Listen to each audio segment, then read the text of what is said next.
PS story teller कथांचे नवे विश्व. मंडळी, म्हटल्याप्रमाणे घेऊन आली आहे एक अतिशय रोमहर्षक सस्पेन्स प्रेमकथा, ज्यामध्ये एक रचलेलं कारस्थान आहे, रचलेला कट आहे. जिने प्रेमाला आयुष्य मानलं, त्या प्रेमानेच आयुष्याची तिच्या होरपळ केली. का, कशासाठी? नक्की ऐका. एक नवी कोरी कथा. कथेचे नाव आहे फितूरक प्रीत, वाईल्ड लव, भाग पहिला. लेखिका अर्थातच प्राची सुळे. कथा पुढे सुरू. अहो अहो, कुठे असेल हो आपली भूमी? शोधा ना तिला. निर्मला, भूमीची आई, रडत भास्कररावांना, भूमीच्या वडिलांना सांगत होती. ए पोरांनो, बाथरूममध्ये बघा, गच्चीत बघा, मैत्रिणीच्या घरी जा, तिच्या असेल इथेच कुठेतरी. शोधा रे. भूमीची आजी यशोदाबाई बोलत होती. भूमीचा मामा प्रकाश, मामी श्रावणी, तिची लहान बहीण पवित्रा, मित्र मैत्रिणी सारे जीवाचं रान करून तिला शोधत होते. ती सापडणे खूप गरजेचे होते नव्हे, ती सापडायलाच हवी होती. जर ती आता सापडली नाही तर देसाई कुटुंबाची इज्जत मातीत मिसळून जाईल. भास्कररावांना कुठे तोंड दाखवायला जागा राहणार नाही. सगळेच हवालदिल झाले होते. देवा, का रे आमची अशी परीक्षा बघतोयस? कुठे गेली आमची भूमी? पाठव तिला लवकर. यशोदा आजी आभाळाकडे हात करत म्हणाली. देसाई बंगला नव्या नवरीसारखा सजला होता. रोषणाईने, फुलांच्या माळांनी सजला होता. सगळीकडे आनंद भरून होता. भास्कर देसाई यांची ज्येष्ठ कन्या भूमी भास्कर देसाई हिचा विवाह सोहळा होता. सरंजामेसारख्या मोठ्या घराण्यात सोयरीक जुळली होती. 1 महिन्यांपूर्वी साखरपुडा आणि आज सकाळी 11:10 शुभमुहूर्तावर लग्न होते. लग्न यशोदा आजीच्या बोलण्याला मान देऊन देसाई बंगल्यात होणार होते. मग शाही रिसेप्शन मोठ्या पंचतारांकित हॉटेलमध्ये होते. सरंजामे कुटुंब उद्योग जगतात खूप मोठे नाव होते. रडून रडून निर्मलाचा जीव अर्धमेला झाला. बंगल्यातले वातावरण सुतकी झाले. कोणाला समजत नव्हते भूमी गेली कुठे. ती स्वतः पळून गेली की कोणी तिला पळवून नेले? भास्कररावांनी त्यांची माणसे कामावर लावली होती, पण अद्याप काही कळत नव्हते. अहो, असं शांत राहून चालणार नाही. सरंजामेंना फोन करा. ते वरात घेऊन यायला अजून 1.5 तास आहे. त्यांना खरा प्रकार सांगायला हवा. निर्मला रडत भास्कररावांना म्हणाले. हॉलमध्ये सारे विमनस्क बसले होते. क्षणभरापूर्वी हसणारा बंगला दुःखात बुडाला होता. भूमी कुठे गेली काही समजत नव्हते. आता वराकडची मंडळी इथे आल्यावर इज्जत जाण्यापेक्षा त्यांना आत्ताच फोनवर सत्य परिस्थिती सांगून टाकावी, असे एकमताने ठरत होते. इथे आल्यावर त्यांना समजले तर अनर्थ घडला असता. खूप चर्चा केल्यावर भास्कररावांनी थरथरत्या हातात फोन घेतला व अप्पासाहेब सरंजामेंना कॉल लावला.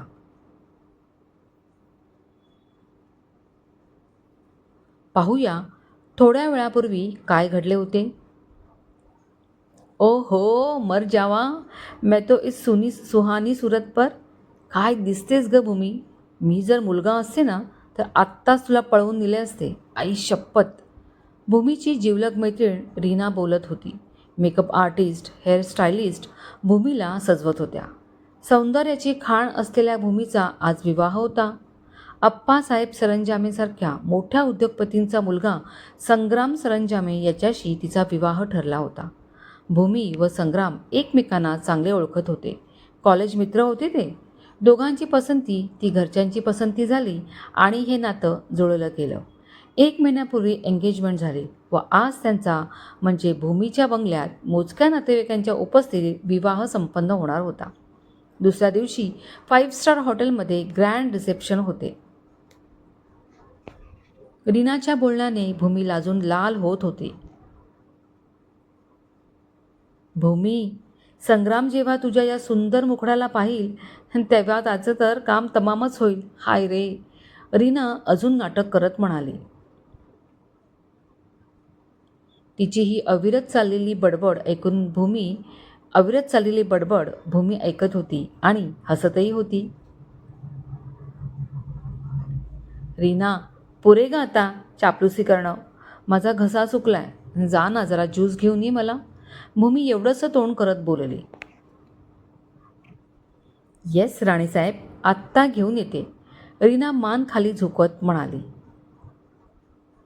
ए मुलींनो, तुम्हालाही आणते ज्यूस, दमला असाल, रीना त्या 2 मुलींना म्हणाली व रूमच्या बाहेर पळाली. ही रीना पण ना, भूमी हसत होती. तिने स्वतःला आरशात पाहिले आणि एक क्षण स्वतःलाच बघत राहिली. खरंच आपण सौंदर्यवती आहोतच. भूमी दिसायला म्हणजे डिट्टो आपल्या पावसमधल्या सुमनसारखीच हो. ही सुमन कोण माहिती ना? तुझं सवय बहरली प्रीतमधली विराटची सुमन. चेहऱ्यावरचं तेज, नाजूक हातातला हिरवा चुडा, हिरव्या कंच रंगाची नेसलेली नऊवारी साडी, स्वतःच्या नशिबाचा हेवा वाटत होता तिला. जोडीदारही ज्याच्यावर प्रेम केले तोच मिळाला. भूमी खुदकन हसली. सरबत घ्या मॅडम, रूममध्ये एक नोकर येत म्हणाले. रीना कुठे आहे? भूमीने त्या बाईला विचारले. रीना मॅडमना काही काम आलं, त्यांनी मला पाठवलं, त्या येत आहेत, ती म्हणाली. ओके. भूमी व तिला तयार करणाऱ्या त्या 2 मुलींनी ज्यूसचे ग्लास उचलले. मॅडम, मी ग्लास घेऊन जाते, इथे राहायला नकोत, ती नोकर म्हणाली. भूमी व त्या 2 मुलींनी तो थंडगार सरबत संपवला. खूपच बरं वाटलं. नोकर तिघींचे ग्लास घेऊन गेली. भूमी, बाळा, झाली का तयार? चल, देवकाचं उरकून घेऊ, भटजी आले आहेत, निर्मला तिची आई रूममध्ये येत म्हणाले. पण समोरचं दृश्य पाहून भयाने तिचं काळीज घोटलं. डोळे खोबडीतून बाहेर पडतील की काय इतके मोठे झाले. तोंडावर हात ठेवून तिने जोराची किंकाळी फोडली. तिचा आवाज ऐकून सारेच धावत रूममध्ये आले. भूमी रूममध्ये नव्हती, तर तिला तयार करणाऱ्या मुली बेशुद्ध होऊन जमिनीवर पडल्या होत्या. तिथले सामान विखुरले होते आणि भूमीच्या रूमची खिडकी उघडी होती. AC तसाच चालू होता. हे बघून सगळ्यांच्या तोंडचं पाणी पळाले. बंगल्यात एकच गोंधळ माजला. काही जण त्या मुलींना शुद्धीवर आणत होते, तर बाकीचे भूमीला शोधायला इकडे तिकडे धावले. निर्मला तर तिकडेच बसून रडू लागली. खूप शोधूनही भूमी सापडली नाही. नाना शंका मनात येऊ लागल्या. भूमी कुठे गेली? पळून गेली की पळवली गेली? पळवली असेल तर कोणी आणि का? भास्कररावांनी अप्पासाहेबांना कॉल केला. कसे बसे शब्द जुळवत त्यांना घडला प्रकार सांगितला व फोन ठेवून दिला.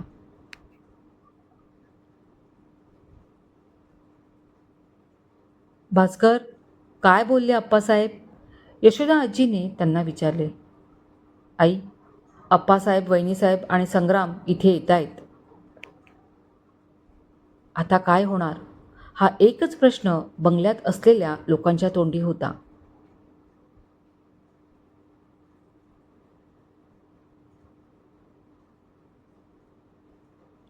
त्या भल्या मोठ्या जागेत सगळेजण हात मागे घेऊन उभे होते. नजर एका जागी स्थिर झालेली. त्यांच्यापासून थोड्या अंतरावर एका उंच जागी एक भली मोठी खुर्ची होती. त्यावर एक जण बसला होता. त्याचीही नजर जमिनीवर स्थिर होती. थोडा वेळ गेला आणि त्याने टाळी वाजवली. त्या टाळीचा अर्थ काय आहे त्या लोकांना समजला.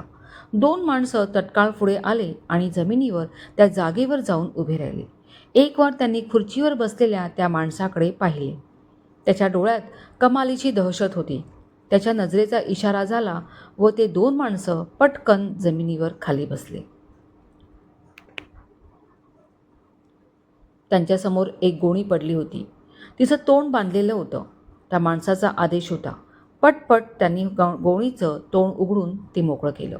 तिथे उभे असलेली बाकीची माणसं डोळे फाडून समोर बघत होते. त्या 2 माणसांनी गोणीचं तोंड खाली केले आणि खुर्चीत बसलेला तो माणूस ताडकन उठून उभा राहिला. 4 पायऱ्या उतरून खाली आला.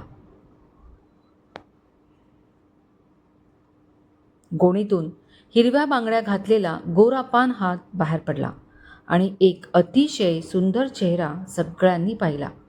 ती मुलगी अजूनही बेशुद्ध होती. दोघांनी तिच्या अंगावरून गोणी पूर्ण काढली व समोर होती बेशुद्ध असलेली नवरीच्या वेशातली भूमी देसाई. खुर्चीतून उठलेला माणूस वेड्यासारखा भूमीकडे बघत होता. गोणीतून हिरव्या बांगड्या घातलेला गोरापान हात बाहेर पडला आणि एक अतिशय सुंदर चेहरा सगळ्यांनी पाहिला. ती मुलगी अजूनही बेशुद्ध होती.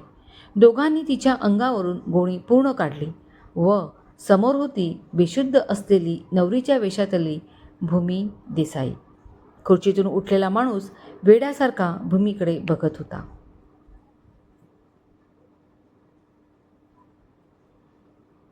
देसाई बंगल्याच्या अंगणात गाड्या थांबल्याचा आवाज आला आणि सारे देसाई भीतीने गोठले. निर्मलाने यशोदा आजीचा हात घट्ट पकडून ठेवला. पवित्रा तिच्या मामा मामीजवळ घाबरून उभी होती आणि साऱ्यांनी दरवाजात पाहिले.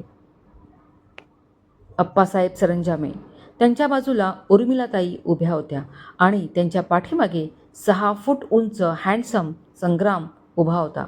त्याच्या चेहऱ्यावर आश्चर्य आणि राग दोन्ही होते.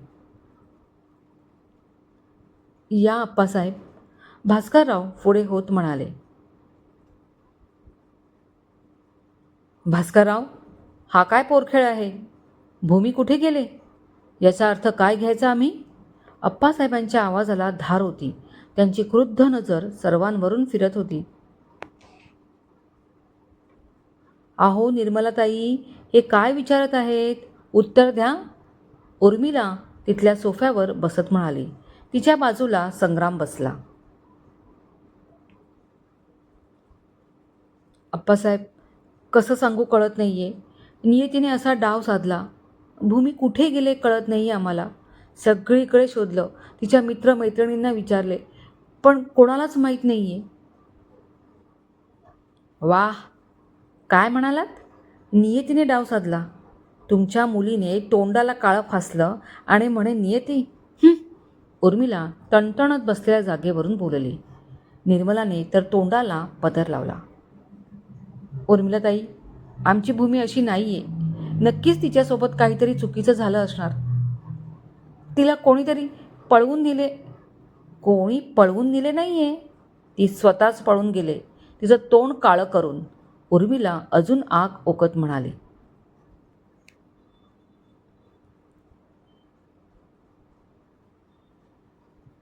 उर्मिला, अप्पासाहेबांनी तिच्याकडे पाहून हात वर केला. तशी ती धुसफुसत गप्प बसली. भास्करराव, आम्ही कोण आहोत तुम्हाला जाणीव आहे ना? सरंजामे. आमच्यासोबत असा धोका? तुमच्या मुलीने काय केले याची जाणीव तरी आहे का तिला? तुमच्यासारख्या छोट्या व्यावसायिकाची मुलगी आम्ही आमच्या घराण्याची सून करून घेत आहोत, ते केवळ आमच्या मुलाच्या प्रेमाखातर. कारण त्याचं प्रेम तुमच्या मुलीवर आहे. साखरपुडा होऊन 1 महिना झाला. आज लग्नाचा मुहूर्त आणि तुमची मुलगी गायब होते. याचा अर्थ काय आहे भास्करराव? शेवटचं वाक्य अप्पासाहेब जोरात ओरडून बोलले. अप्पा, तुम्ही शांत व्हा. त्रास करून घेऊ नका प्लीज.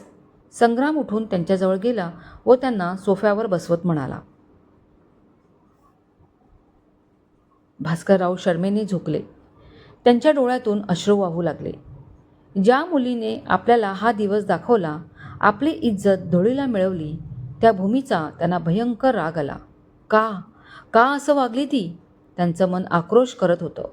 पवित्राला वडिलांची अवस्था बघवत नव्हती, पण अप्पासाहेबांना बोलायची कोणाचीच हिंमत होत नव्हती.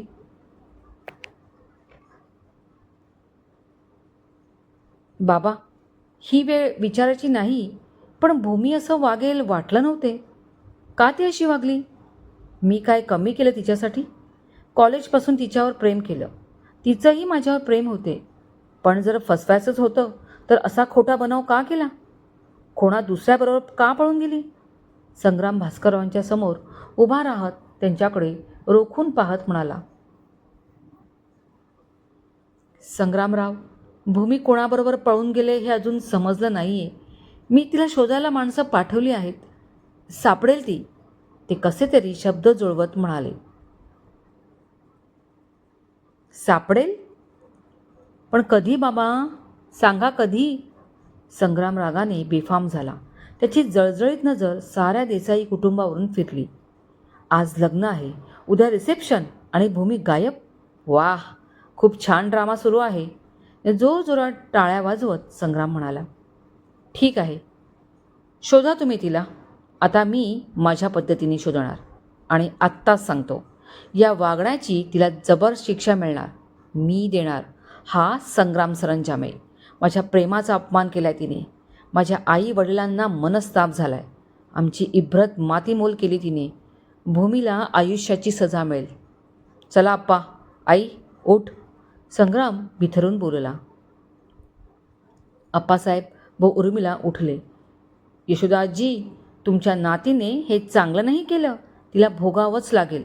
उर्मिला आजीकडे व निर्मलाकडे रागाने बघत बोलली व फणकाराने बाहेर पडली. आई, मला नाही वाटत आपली भूमी काही चुकीचं करेल. कायम दुसऱ्यांच्या आनंदात सुख शोधणारी माझी मुलगी चुकीचं कसं वागेल? कुठे असेल माझी मुलगी? कशी असेल? भास्करराव यशोदा आजीकडे आजीचे हात हातात घेत रडत बोलले.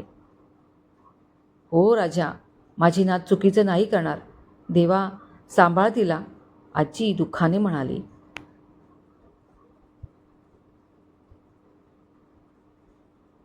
खुर्चीतून उठलेल्या माणसाने एकाला इशारा केला तसा तो धावला व येताना पाण्याची बाटली घेऊन आला. ती बाटली त्याच्या हातात देऊन बाजूला उभा राहिला. बाटलीतलं थोडं पाणी घेऊन त्या माणसाने भूमीच्या चेहऱ्यावर शिंपडले. तिच्या नितळ गोऱ्या कांतीवर ते पाण्याचे थेंब हिऱ्यासारखे चमकू लागले. तो हरकून तिच्याकडे बघत होता. अजून थोडं पाणी शिंपडले व भूमीने हलकी हालचाल केली. मान किंचित हलवली. पापण्यांच्या आत बुबुळे फिरली. तो थोडा वेळ थांबला. भूमीने हळूहळू डोळे उघडले. अंग आखडून गेले होते व दुखतही होते. डोळे उघडून तिने समोर पाहण्याचा प्रयत्न केला. एक क्षण तिने पाहिलं आणि दुसऱ्या क्षणी मूर्तिमंत भीती तिच्या डोळ्यात साठली. मी मी कुठे आहे? कोण कोण आहात तुम्ही? घाबरल्यामुळे तिच्या तोंडून धड शब्द फुटत नव्हते. भूमी उठण्याचा प्रयत्न करू लागली, पण गोणीत बांधल्यामुळे तिचे हात पाय आखडून गेले होते. तो खाली बसला. तिच्या चेहऱ्यासमोर स्वतःचा चेहरा आणला व हलक्या आवाजात म्हणाला, मी शिवा आहे, इथला राजा, आणि ही माझी प्रजा आहे. तुला पळवून आणलं आहे. थाड थाड. शिवाचं वाक्य पूर्ण व्हायच्या आतच भूमीच्या हाताचे 2 थप्पड त्याच्या गालावर पडले होते. ते पाहून शिवाची माणसं खवळली आणि प्रत्येकाच्या हातात त्यांची हत्यारं आली. तू आमच्या बॉसला मारलास? तुझी एवढी हिंमत? आता तो जिवंत राहत नाहीस. त्या माणसांमधला एक भयंकर रागाने बोलला. शिवा उभा राहिला. थंड नजरेने त्या माणसाकडे पाहिलं व काही समजाच्या आत शिवाची वजनदार थप्पड त्याच्या गालावर पडली. त्याच्या डोळ्यासमोर काजवे चमकले व तो धडपडत मागे जाऊन पडला. सगळ्यांनी कान देऊन ऐका. ह्या मॅडमना इथे आपण पळवून आणले, गुलाम म्हणून नाही. आपलं काम आपण केले. पुढे त्यांचं काय करायचं ते थोड्या दिवसात कळेल. तोपर्यंत इथे यांना कुठलाही त्रास होता नाही. आपल्या पाहुण्या आहेत त्या.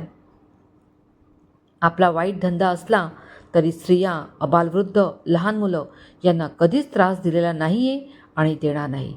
तेव्हा यापुढे जपून राहा. सगळ्यांनी ऐकलं? शिवाने ओरडून विचारले. येस बॉस, सगळे एकसुरात बोलले. शिवाने रागाने त्या पडलेल्या माणसाकडे पाहिलं. तो गाल चोळत उभा राहिला. Yes boss. नजर झुकून तो म्हणाला. रंगा, चंदाला या मॅडमना रूममध्ये घेऊन जायला सांग. शिवा एकाकडे बघून म्हणाला. येस बॉस म्हणून रंगा आत कुठेतरी पळाला. भूमी शिवाकडे डोळे विस्फारून पाहत होती. तिने त्याला शक्तीनिशी मारलं होतं.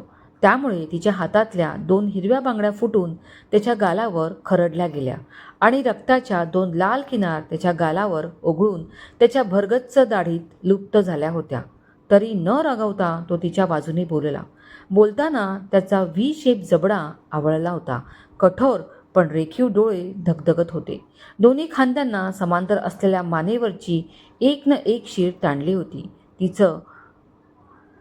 तीच तरा त्याच्या हातांची होती. हातावरच्या हिरव्या नसा तरारून फुगल्या होत्या. मानेवर कुरळे केस रुळत होते. भूमी त्याचं निरीक्षण करत होती की झप पावले टाकत शिवा तिथून निघून गेला.